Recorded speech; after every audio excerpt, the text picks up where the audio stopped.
You there. This crisis is playing out on a grand scale, but ultimately the stories we bring you are deeply personal. The ABC has itself been affected, with some staff losing family members, homes and belongings. John Taylor caught up with two ABC cameramen who are used to being behind the lens. Tonight, they're part of the story. For every flooded house in Brisbane, there's a story. Peter Moor is in uncharted territory. Yeah, so we launched here at 4:30 yesterday morning.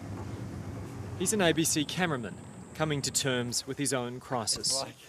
It's like the world's greatest camping disaster. So Peter, this room was? Best room in the house.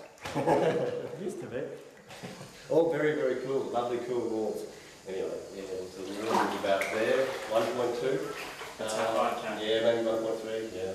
Like thousands of people across Brisbane, Peter Moor was caught by surprise by the speed and size of the flood that swamped his home.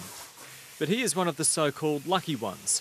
Water only partly went through his home, and initial flood height predictions were going to be much worse. To the ceiling, yeah, for sure. Yeah, that was what they predicted. There's a white chalk mark out there, which is what they predicted, and that was just above the ceiling, just into the joists of the next floor. Thankfully, the river didn't reach 1974 levels and enter into his lounge room or the rest of his house. But here and now, this is an unusual moment for a cameraman accustomed to suffering from behind the lens. Like many others in the ABC, he's covered a lot of other people's moments of weakness and heartbreak and natural disasters.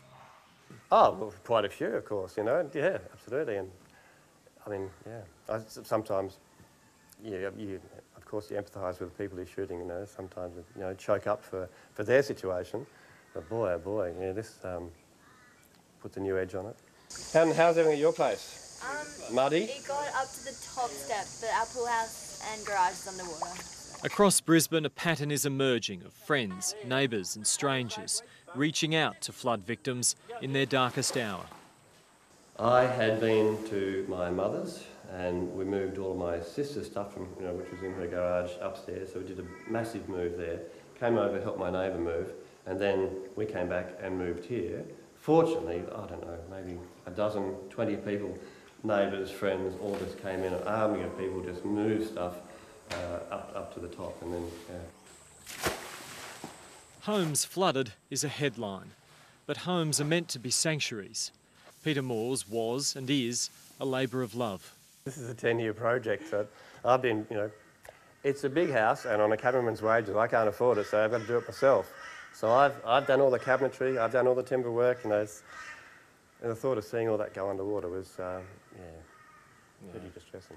The water in his home is falling fast, and there's now a lot of cleaning up to do, and then repairs ahead. I still feel relieved and grateful. I feel grateful for the people who've helped me.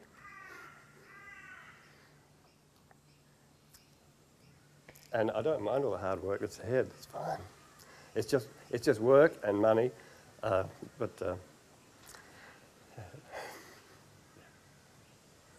the Beatles, complete collection.